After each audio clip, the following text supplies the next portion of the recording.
গল্প সমতা। গল্পকার রিমা বিশ্বাস। ছেলেটা ভালো নয় না গৌতমীর কপালটা খারাপ? এক এক সময় তো মনে হয় হংসরাজের মতন ছেলেই হয় না। কথায় বার্তায় নম্র, রুচিতে মার্জিত, নিজের পোশাক আশাক নির্বাচনে সুপটু, স্বভাবত খুব পরিষ্কার পরিচ্ছন্ন, কোনো নেশাভান করে না, মেয়েদের উপর হামলে পড়া উৎসুক নেই। কিন্তু তবু মাঝে মাঝে হোঁচট খেতে হচ্ছে গৌতমীকে। এমন সচ্চরিত্র একজন পুরুষকে সঙ্গী হিসেবে কে না পেতে চাইবে? কিন্তু এরপরেও একটা প্রশ্ন বড় বিচলিত করে, তা হলো ওকে প্রকৃত ভালোবাসে গৌতমীকে? বিয়ে হলো প্রায় 9 মাস। দাম্পত্য জীবনে এই 9 মাসই যথেষ্ট বোঝার জন্য যে সঙ্গীটি কতটা যত্নশীল ও প্রেমময়। গৌতমীর প্রশ্ন এখানেই।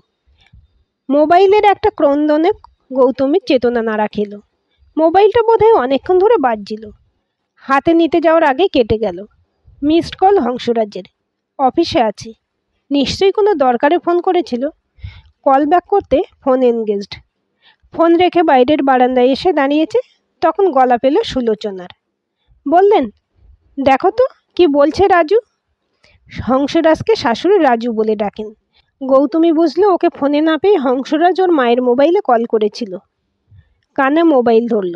ওপাশে হংসরাজ বেশ রুষ্ট। বলল, আজ রাতে তো আমরা ডিনারে বেরোচ্ছি, এদিকে বাড়িতে একটা মানুষ কী খাবে খেয়াল করেছ? তুমি তো মায়ের প্রেশারের ওষুধটাও পর্যন্ত আছে কিনা দেখো না। I am terrible disappointed. এবার বিরক্তিটা সংক্রমিত হলো গৌতমীর মধ্যে।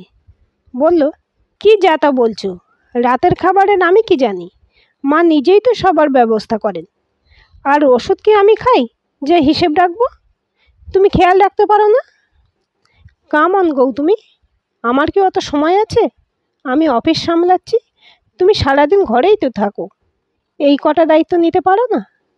আবার এতটা হাইপার হচ্ছ? সিম্পলি মেনে নিলেই তো পারতে, তোমার ভুল হয়েছে।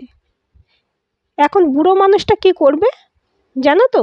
ওনার দিনে 2টো করে প্রেশারের ওষুধ লাগে। এখন ওষুধ নেই, সকালেরটা মিস হয়ে যাবে। আমার হঠাৎ খেয়াল হলো যে মনে হয় এ মাসে মায়ের ওষুধ আনা হয়নি। তখনই তোমায় কল করলাম, সে তো তুমি ধরলে না। তখন মাকে কল করি, ঠিক মিলে গেছে, ওষুধ নেই। তা উনি বললেই তো পারতেন। বলতে হবে কেন বলো, আমরা থাকতে? তাছাড়া মায়ের কোনো কালেই নিজের কথা কিছুই খেয়াল থাকে না। যাক গিয়ে, তোমাকে তবু বলে রাখি, প্লিজ একটু খেয়াল রেখো। বুকে একটা পাথর চাপা কষ্ট এসে জমল। সত্যি কি কেয়ারলেস গৌতমী? না, এরা কেউ খারাপ নয়। হংসরাজের মা সুলোচনা একদম অন্য ধাঁচের। বউয়ের পিছনে টিকটিক করা পাবলিক নন। বেশিরভাগ সময় ধর্মগ্রন্থ নিয়ে থাকেন। বৈষ্ণব ধর্মে দীক্ষিত। চৈতন্য মহাপ্রভুর বই, ওনার গানে সবেই ওনার বেশি আগ্রহ। নিরামিষ খান, সবসময় বাড়িতে আনাজপাতে মজুদ থাকে না। ওদের বাড়িটা আবার গলির ভিতরের দিকে, সবজিওয়ালা এলে হেঁকে চলে যায়। কিন্তু বারান্দায় দাঁড়িয়ে না থাকলে ওদের ধরা যায় না। এ ব্যাপারে ধরতে গেলে কিছুটা গাফিলতি রয়েছে গৌতমীর। সন্ধেতে পীযূষের বাড়িতে আমন্ত্রণ আছে ওদের। পীযূষ অফিসের কলিগ। সকাল থেকে গৌতমীকে কি যে উদাসীনতার আলিস্যিতে পেয়েছিল যে এসব খুঁটিনাটি ব্যাপার মাথাতেই আসেনি। মোবাইল বের করে ভাবলো কটা সবজি আনিয়ে নেয়, কিন্তু পরেক্ষণে মনে পড়লো আগেরবার পটলগুলো খুব শুকনো ছিল। রান্নার বউটা বলেছিল, এমন আর এনুনি বৌদি, ছোলা যায় না কো, একেবারে শুকনো চিমসে। হাতে বাজারে থলে নিয়ে তাই বেরিয়ে এলো। ওষুধ যেহেতু আনতেই হতো, সঙ্গে নয় তাজা সবজি কটা নিয়ে নেবে। কষ্ট করে রোদে ঘুরে ঘামে ভিজে গৌতমী যখন বাড়ি ফিরল, তখন রান্নার মাসি আর শাশুড়ি গলা পাচ্ছে। চটি জড়া খুলে ঘরে পা দিতেই শুনল রাঁধুনি বলছে, ছেলে তোমার শ্রবণ কুমার মাসিমা কত কি পাঠিয়েছে গো দেখো। পনির, মিষ্টি দই, মোচা। বাবা, তা কি করব? মোচার চপ খাবে না নারকেল ছোলা দিয়ে ঘন্ট করব? যা তুমি বলবে। ছেলে যে আবার ফোনে হুকুম দিল, মাসি মোচার চপ করে রেখো। সুলোচনা বেশ খুশি। বলছেন, ও আমার বরাবরের পাগল ছেলে। এমন করে জানিস, আসলে ওর বাবা চলে যাওয়ার পর থেকে বড় ইনসিকিউরিটিতে ভুগত। সেই থেকে মায়ের প্রতি একটা উইকনেস। বাজারে থলি রান্নাঘরের কোণে রাখলো গৌতমী। রাঁধুনি মাসি বললেন, তুমি কি আনলে গো বৌদিদি? এদিকে ছেলে যে সেরা সেরা জিনিস পাঠিয়েছে, তোমাদের অনলাইন না কি বলো সেইখান থেকে। তুই কেন শুধু শুধু বেরোতে গেলি দেখি এই রোদে? ও ছেলে মানুষ অত কি পারে? দেখো তো কি এনেছে। ওগুলো আমি ধুয়ে রাখি, পরে ফ্রিজে তুলতে হবে। এ মা, কুমড়োটা ভালো না গো। এত ফ্যাকাশে কুমড়ো নিতে আছে? ঢ্যাঁড়সগুলো তো ডাঁটা হয়ে গেছে গো। ঝিঙেটা তো জালি হবে দেখো। লাউটা তো বুড়ো গো, এতেও দানা হবে। আহা, ঠকতে ঠকতেই তো শিখবে। ওরা বলা বলি করছে আর মাথাটা দপদপ করছে গৌতমীর। জানে ওরা ভুল বলছে না, এসব পারে না গৌতমী। কোনো কালে করেছে ও বাজার দোকান? পরীক্ষা, পড়া, class notes, tuition, marks, competition, এসব নিয়েই তো পেরিয়ে গেছে জীবনে 23টা বছর। তারপর ছোটোখাটো কয়টা চাকরি করলো 2 বছর। সবার তার উচ্চপদস্থ অফিসার, আইপিএস বা কোম্পানির চিফ হওয়ার মেধা থাকে না।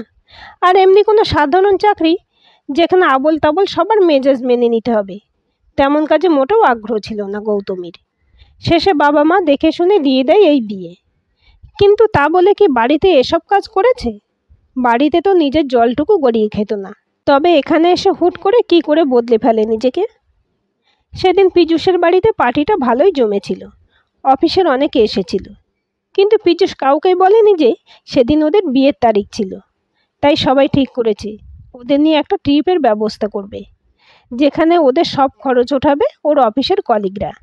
ঠিক হয়েছে বাঙালির সবচাইতে প্রিয় ডেস্টিনেশন স্পট দীঘায় যাওয়ার। বিয়ের এই 9 মাসে হংসরাজ কোথাও যায়নি, শুধু হানিমুনে গিয়েছিল মাত্র 3 দিনের জন্য, সেই দীঘাতেই। আবারও সেই দীঘাতেই যাওয়া, কিন্তু তবু বেড়ানো তো।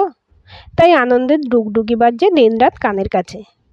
ওয়ার্ড্রোব খুলে দেখে গুচ্ছের শাড়ি রয়েছে, কিন্তু পরার মতন একটাও ভালো জিন্স বা কুর্তি নেই। এখন ঘুরতে গিয়ে কে আর শাড়ি নিয়ে যায়? পার্স নিয়ে বেরিয়ে পড়ল। সুলোচনাকে বলে এলো শপিংয়ে যাচ্ছে। উনিও জানেন দীঘা যাওয়ার ব্যাপারটা, কিন্তু একা শপিং করাও এক ঝক্কি। ঘড়ি দেখল দুপুর 1টা। এই সময় কিছুটা ফাঁকা থাকে হংসরাজ। ভাবলো ভিডিও কলে ওর চয়েস কিছু বুঝে নেওয়া যায়। কল করে জিজ্ঞেস করলো ভিডিও কল করবে কি না, কিন্তু তাতে উনি একেবারে ঋষিমুনির মতো নিরাসক্ততা দেখালেন। বললেন, আমি কি বুঝি লেডিস ওয়ার সম্পর্কে? বিস্ময়ে গৌতমী বলল, বউকে কোন আউটফিটে দেখতে চাও সেটা তুমি বলবে না অন্য কেউ? আশ্চর্য তো। আশ্চর্য আমিও হচ্ছি। মানে তুমি এমন বলছো যেন আমি যা বলবো তুমি তাই করবে। যা বলবে তাই করার কি আছে? আমি তো তোমার চয়েস জানতে চাইছি। আর এমন বলছো যেন তোমার কোনো কথা আমি রাখি না। রাখো কি? ও মা, আবার কোন কথা না রাখলাম? থাক ছাড়ো, বলতে গেলে আর বাদই দাও। ফোন রেখে ঝাঁঝা করা মেজাজে ঘরে ফিরে এলো গৌতমী। কি বলতে চাই কি হংসরাজ? কি করেছে গৌতমী যে খালি প্রচ্ছন্ন ব্যঙ্গ করে? ওর কোন কথার খেলাপ পড়েছে ও, যা মুখ ফুটে বলতেও ওনার কষ্ট হচ্ছে? এভাবে ইঙ্গিতে তীরে তীরে বিদ্ধ করার কি মানে? রাতের দিক খাওয়া দাওয়া মিটে গেছে। চোখের উপর ভাঁজ করা হাত রেখে শুয়ে গৌতমী। খেতে দেওয়ার কাজ সুলোচনার, তা উনি নিখুঁতভাবেই করেন। তারপর রান্নাঘর পরিষ্কার, বেঁচে যাওয়া খাবার ফ্রিজে তোলা আর শাশুড়ির ওষুধপত্র দেওয়ার কাজ গৌতমীর। সেসব সেরে শুয়েছিল। হঠাৎ জোর ঠেলা দিল হংসরাজ। শোয়ার আগে দেখেছিল ও ল্যাপটপে কি কাজ করছে, তাই আর লাইট বন্ধ করেনি। চোখে হাত রেখে প্রায় ঘুমিয়েই যখন পড়েছে, তখনই এই ঝাঁকুনি। ঘুম চোখ টেনে খুলেছে। হংসরাজ ওর মুখের উপর ঝুঁকে, তুমি মাকে দুধটা দাওনি? হ্যাঁ? মা তো নিজেই দেখছে দুধ গরম করে খেলো। বিছানায় উঠে বসেছে গৌতমী। এলো চুল গোটাতে গোটাতে নিজের অসমাপ্ত কাজের জন্য নিজেকেই মনে মনে তিরস্কার করে। যখন শাশুড়ির ঘরে ঢুকলো, তখন উনি কিছু একটা পড়ছেন। ওকে দেখে বললেন, কি হলো রে গৌতমী? তুই তো শুয়ে পড়েছিলি। তোমার দুধটা? এ মা, সেজন্য উঠে এলি? ও তো আমি কখন খেয়ে নিয়েছি। তুই আসার আগে কি খেতাম না? যা, এখন ঘুমোগে যা যা। হাতের ইশারায় উনি বাইরে দেখালেন। হংসরাজের মুখময় গর্বের আভা। দেখলে, মা কিছু মনে করেন না। বড় কান্না পেল গৌতমীর। সব কিছুতেই ওর মাই শ্রেষ্ঠ, আর গৌতমী কেবল ফাঁকি। কই, হংসরাজ তো একবারও জিজ্ঞেস করলো না। আজ যে ফোন করলে, কই দেখি কি এনেছো? তবে তো বুকের পাথর জমা অভিমানটা সত্য একটু হলেও। বালিশ আঁকড়ে গৌতমী যখন কাঁদছিল তখন ওর কাঁধে হাত রেখে হংসরাজ বলল, উদার হতে হবে গৌতমী, অনেক উদার। গৌতমী কেঁদে গেছে, ফুলে ফুলে কেঁদে গেছে। দীঘায় বেরোবার আগের রাতে গৌতমী যখন গোছগাছ করছে তখন সুলোচনা ঘরে ঢুকলেন, হাতে একটা প্যাকেট এগিয়ে দিয়ে বললেন, দেখো তো কেমন। প্যাকেট হাতে নিয়ে কিছুটা অবাক হয়ে জিজ্ঞেস করল, কি আছে গো এতে? হাসি হাসি মুখে সুলোচনা বললেন, খুলেই দেখো না। প্যাকেট খুলে গৌতমী দেখে দুটো জিন্স আর দুটো টপ, বেশ সুন্দর টপ দুটোর রং, হালকার উপর লেসের কাজ করা। ও বলল, অসম্ভব সুন্দর হয়েছে, কিন্তু তুমি যে হঠাৎ আনলে? তুই খালি হাতে ফিরলি, বললে আমার কিছু ভালো লাগলো না, তাই ভাবলাম দেখি আমি তোকে ভালো লাগাতে পারি কিনা। চোখে জল চলে এলো গৌতমীর। এতটা আপন করে কেউ কি ভাবে? ও কখন বাড়ি ফিরে বলেছিল শপিং থেকে কিছু কেনে নি, কারণ ওর পছন্দ হয়নি। ওর নিজেরও মনে নেই। আর উনি কিনা তা মনে রেখে এমন যত্ন করে জিনিসগুলো কিনেছেন। পায়ে হাত দিয়ে শাশুড়িকে প্রণাম করতেই উনি চিবুক চেয়ে চুমু খেলেন, তারপর চলে গেলেন ধীর পদে। গৌতমী কাপড়গুলো প্যাকেটে পুড়ছে তখন হংসরাজ গম্ভীরভাবে বলল, দেখলে আমার মাকে, কত কেয়ারিং। আবেগে গলা কিছুটা বুঝে এসেছিল গৌতমীর, সেভাবেই বলল, উনি সত্যি খুব বড় মনের মানুষ। এবার এক লাফে ওর কাছে এসে হংসরাজ প্রবল আগ্রহে বলল, বুঝেছ তো তাহলে? কিন্তু দেখো, তুমি কিন্তু মায়ের মতন উদার হতে পারলে না। ভ্রুযুগল কুঁচকে গেল গৌতমীর। একটু আগের ভেজা নরম আবেগটা যেন রাগের তাপে শুষে নিল। বলল, কি বলতে চাইছো তুমি? মা তোমার কথা মাথায় রেখে এত কিছু করলো, অথচ তুমি তো একবারও বললে না মা তুমিও আমাদের সঙ্গে দীঘা চলো। ও মা, কি আশ্চর্য, উনি কাপলদের সঙ্গে যেতে চাইবেনই বা কেন? না যাওয়ার কি আছে? পীযূষের মা যাচ্ছে, কাঞ্চন ওর মা বাবা দুজনকেই নিয়ে যাচ্ছে। এটা তো হানিমুন ট্যুর নয়, ফ্যামিলি ট্রিপ। তা তুমিই বা বলনি কেন? আমি বললে যাবে কেন? তাছাড়া আমার বলা তোমার বলা তফাৎ আছে। হংসরাজ আবার খাটে গিয়ে উপর হয়ে শুলো। কিছুক্ষণ চুপ করে দাঁড়িয়ে থেকে কিছুটা দ্বিধান্বিত হয়েই এসে হাজির হলো সুলোচনার ঘরে। উনি তো প্রস্তাব শুনে আঁতকে উঠলেন, বললেন, পাগল, তাও পুরী হলে না হয় না করতাম না। জগন্নাথ ধাম যদিও গেছি তাও যেতাম, কিন্তু দীঘায় তোদের মতন ছেলেপিলেদের মাঝে আমি কি করব? কিন্তু পীযূষ আর কাঞ্চনদার মা বাবা তো যাচ্ছে সঙ্গে, তুমি বা একা থাকবে কেন? বাদ দে তো, পীযূষের মা কানে শোনে না, ওকে একা কার ভরসায় রেখে যাবে? আর কাঞ্চনের মা বাবা এখনো কচি সেজে থাকে, ওদের সঙ্গে আমার পোষাবে না বাবা। বড় ঢং ওদের, নেকু নেকু সুরে ডাকবে, এই এই শুনছ? বিশ্বাস কর, মনে হয় লাগাই মাথার পিছনে এক চাঁটি। শাশুড়ির মুখ চোখ দেখে খিলখিল করে হেসে উঠল গৌতমী। একটু আগের অনুতাপবোধটা আর নেই। কিন্তু দীঘায় গিয়েও তো সেই একই ছবি। হোটেলে সারাক্ষণ মুখ বেজার করে থাকার পর যখন মন্দারমণি ঝাউ গাছের তলায় ওর হাত ধরে টেনে নিয়ে এলো হংসরাজ, তখন গৌতমীর মনে প্রেমের পুলক জেগে উঠেছিল বটে। ক্ষণিকের ভুল হলেও সেই ভুল ছিল স্বস্তির, শান্তির ও উত্তেজনার। ভেবেছিল দুরন্ত সমুদ্র, অস্থির বাতাস, উদার আকাশের মাঝে এসে হংসরাজে বুঝি প্রেমিক হয়ে গেল। ঝাউ গাছগুলোকে সাক্ষী রেখে ও হয়তো প্রমাণ রাখতে চাইছে কিছু। গর্ভে উদ্যত ঝাউরাজি আকাশপানে কার উদ্দেশ্যে যাও, একবারে দেখো প্রেমিক যুগলের উন্মাদনা। এমন একটা আবেগ যখন শরীরময় ঘুরপাক খাচ্ছে, তখন হংসরাজ বলল, কি না এখানে এসে মাকে ফোন করেছিলে? গৌতমীর মনে হলো কেউ বুঝি ওর পায়ের তলার জমিটা ছিনিয়ে নিল। আকাশ যেন টলমল সহসা। হতবুদ্ধির মতন যখন ওর অতি প্রিয় মানুষটির দিকে চেয়ে তখন সে বলল, দেখো, যাওয়ার আগ মুহূর্তে যদি কাউকে যাওয়ার কথা বলো তখন সেই বলার অপমান একই হয়। মা তাই আসতে চায়নি। কিন্তু তুমি মিনিমাম ভদ্রতাটুকু তো করবে, এখানে এসে মাকে জানাবে না যে আমরা ভালোভাবে পৌঁছেছি? গৌতমী, মা তো তোমায় এত ভালোবাসে, তুমি আমার মাকে আর কবে ভালোবাসবে? আমার এখন এতটুকু বলতে বাধছে না যে তুমি ভীষণভাবে সেলফিশ। এবার শবর যেন মোক্ষম জায়গায় বিধিয়ে দিয়েছে বান। ভালোবাসার কথা বলছে হংসরাজ, ওকে বলছে স্বার্থপর। আবার বলছে ও কেন ভালোবাসে না ওর মাকে। তা কোন নির্মমতাটা দেখিয়েছে ওর মায়ের উপর? কর্তব্যে ত্রুটি বিচ্যুতি হয়তো বা হয়েছে কিছু, কিন্তু তা বলে কর্তব্য তো এড়িয়ে যায়নি। আর স্বার্থপরতাই বা কি দেখল ও? স্থির হয়ে আসা আয়ত চক্ষু থেকে তখন ব্যাধের আঘাতে ঝরঝর করে জল পড়ছে। হংসরাজ মুখ নামিয়ে ধীর পায়ে চলে যাচ্ছিল। তখন কাঁপা গলায় ওকে থামালো গৌতমী। বলল, দাঁড়াও হংসরাজ, তুমি যে বিয়ের পর থেকে আমাকে আমার কর্তব্যের কথা প্রতি পদে পদে স্মরণ করিয়ে যাচ্ছ, তুমি নিজে তার কতটুকু পালন করো বলবে? হংসরাজ কিছুই না বোঝার মতন মুখে তাকালো। গৌতমী হাতের পিঠে দু চোখ মুছে নিল। তারপর বলল, এই 9 মাসে তুমি কতবার গেছো আমার মায়ের খোঁজ নিতে? আচ্ছা, যাওয়ার নেওয়ার কথা ছেড়েই দাও, আমার মাকে ফোন করে কোনোদিনও কি জিজ্ঞাসা করেছো যে আপনার প্রেশারের ওষুধ আছে কি নেই? কতবার জিজ্ঞেস করেছো আপনাদের খাওয়া হয়েছে, খেয়ে নিন, বেলা হয়ে যাচ্ছে, বলেছ কি?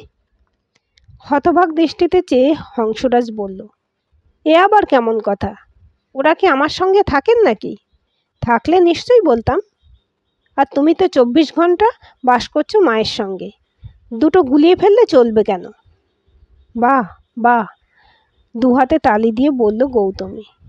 যেহেতু তোমার বাসস্থানে আমার বাস এবং আমার খাওয়া পড়ার দায় তুমি নিয়েছো, তাই তোমার মায়ের প্রতি আমার কর্তব্য করা আমার কর্ম শুধু নয়, ধর্মও বটে, তাই তো? এখানে তো বেশ স্বার্থ বুঝে কথাটা বলে দিলে। আর আমায় বলছো আমি স্বার্থপর? কেন? আমার বাপ মা যে তাদের জীবনের একমাত্র সম্বলকে তোমাদের দিয়ে দিল, তার মূল্য নেই? তারা কি পারতো না সারাটা জীবন আমার খাওয়া পড়ার দায়িত্ব নিতে? তার কোনো মূল্য নেই তোমার কাছে? মূল্য নেই আমার সব কিছু ছেড়ে ছুড়ে চলে আসার? আমার অভ্যাস, আমার শখ, শৌখিনতা, এমনকি আমার টুথপেস্টের টেস্টও বদলে গেল, বদলে গেল ব্রেকফাস্টের টাইম, বদলে গেল লাইফস্টাইল। সেগুলোর কোনো ভ্যালু নেই তোমার কাছে, তোমাদের কাছে? তোমরা আর্থিক দিকের মজবুতিটাই দেখো, মানুষের অনুভূতির কোনো কদর নেই। তুমি দেখতে পাও না আমি কিভাবে চেষ্টা করে চলেছি নিজের অভ্যস্ত জীবন থেকে নিজেকে বের করে এনে তোমাদের পরিবারে নিজেকে অ্যাডজাস্ট করতে। আমি কবে বাজার দোকান করেছি বিয়ের আগে হংসরাজ? কিন্তু এখন করছি। কিন্তু তুমি কি করছো? কতটুকু ডিউটি করো তুমি? যে সামান্য ডিউটিটুকু সব মেয়েরা তার হাজব্যান্ডের থেকে এক্সপেক্ট করে, তুমি তো তাও করো না। তুমি কি জানো আমার মায়ের অ্যাসিডিটির এত সমস্যা যে গত 3 মাস শুধু সেদ্ধ খেয়ে আছেন? জানো কি, বাবার গত 3 মাস রাতে ভালো করে ঘুম হয় না, শুধু আমাকে নিয়ে চিন্তায়। কারণ উনি আমার চোখের তলায় কালো ছোপ দেখেছেন বলে। জানো এসব? জানো বাবার প্রেশার এখন কত? বাবার অ্যালোপ্যাথি সহ্য হয় না, তুমি কি জানো? বলতে পারবে বাবার হোমিওপ্যাথি প্রেশারের ওষুধের নামটা কি? পারবে না। অথচ কি সহজে তোমরা আঙুল তুলতে পারো বলো? হংসরাজ আর কোনো উত্তর দিল না, চুপ করে গেল। এতটা চুপচাপ ওকে বিয়ের 9 মাসে কখনো দেখেনি গৌতমী। বলতে গেলে দীঘার ট্রিপটা ও উদাসভাবে কাটালো। মুখ চোখে কালো ছাপ, হাসতেও যেন কষ্ট হচ্ছে। সবাই যখন হই হুল্লোড় করে ফটো তুলছে, ও তখন এক কোণে দাঁড়িয়ে। পীযূষ অনেক ডাকাডাকি করার পর ও এলো। ওরা বলতে যেন অনেক কষ্টে হেসে গৌতমীর কাঁধে হাত রেখে ছবি তুলল। যেন কেউ অতি অপ্রিয় সত্যটা বলার অপরাধ করে ওকে চরম আঘাত করেছে। গৌতমীর খুব কষ্ট হচ্ছিল, মনে হচ্ছিল এই শেষ। দীঘা থেকে ফিরে বাড়ি চলে যাবে, আর থাকতে পারবে না এই স্বার্থপর ছেলেটার সঙ্গে। কিন্তু যখনই বাবার মুখটা মনে পড়ে তখনই নড়ে যায় আত্মবিশ্বাস। মেয়ের বিয়ে ভাঙছে শুনলে বাবার শরীর মোটে ঠিক থাকবে না। এমনিতেই রুগী মানুষ, দিন রাত টেনশন নেওয়া বাতিক। তখন দীর্ঘশ্বাস পড়ে গৌতমীর বুক বেয়ে। মনে মনে বলে, সবার বিবাহিত জীবন কি আর সুখের হয়? বাড়ি ফিরে আর এক সমস্যার সম্মুখীন হতে হলো। সুলোচনার ধুম জ্বর। পাশের বাড়ির কাকিমা আর রাঁধুনি মাসি দেখভাল করছে গত 1 দিন হলো। উনি ওদের জানাতে বারণ করে দিয়েছিলেন। সব শুনে হংসরাজ মুখটা এমন অপরাধের মতন করে রাখলো যে নিজেকে সেই অপরাধের ভাগিদার না করে পারল না গৌতমী। শাশুড়ি বেশ ভুগলেন। ভাইরাল ফিভার সহজে ছাড়ে না, ঘুরে ফিরে আসে। এদিকে শরীর দুর্বল হয়ে পড়ে। উষ্ণ জলে সুলোচনার গা স্পঞ্জ করে দেওয়া, মাথা ধুয়ে দেওয়া থেকে নিজের হাতে সবজির স্টু আর ছানা করে খাওয়ানো সবই করেছে। সপ্তাহ 2 বাদে সুলোচনা একদম সুস্থ। গৌতমী ওর ঘরের খাটে বসে ব্যাগ গোছাচ্ছিল। ঘরে ঢুকে কিছুটা অবাক হয়ে চেয়ে রইল হংসরাজ। তারপর জিজ্ঞেস করলো, কোথাও কি যাচ্ছ? ওর দিকে একবার চেয়ে নিজের হাতের কাজে মন দিল গৌতমী। বলল, মায়ের জন্ডিস হয়েছে, বাবা প্রেশারে রুগী, কি করে আর সামলায় সব। তাই। ও, খুব ভালো করেছো। আমাকে আগে বলোনি কেন? আমি কিছু একটা। ওর দিকে চেয়ে ভুরু নাচালো গৌতমী। কিছু একটা কি? ক্ষীণ গলায় হংসরাজ বলল। কিছু করতে পারতাম। সেই কিছুটা কি শুনি? মাথা নামিয়ে নিল হংসরাজ। হাসল গৌতমী, বলল, প্রকৃত দায়িত্ব কিন্তু আমরা। এই আমরা মেয়েরাই নিই। তোমরা কেবল কর্তব্য করো, রসকসীন কর্তব্য, যার মধ্যে প্রেম মায়া এসব থাকে না। কিন্তু এই তোমরাই আবার চুন থেকে পান খসলে আক্ষেপে ফেটে পড়তেও পারো। প্লিজ গৌতমী, ওভাবে বলো না। আমি আমি নিজেও তো ইম্যাচিওর ছিলাম। তাছাড়া সবাই মাথার মধ্যে ঢুকিয়ে দিয়েছিল বউ আসার পর আর মায়ের কদর থাকবে না। আমি এটা হতে দিতে চাইনি। দীর্ঘশ্বাস ফেলল গৌতমী।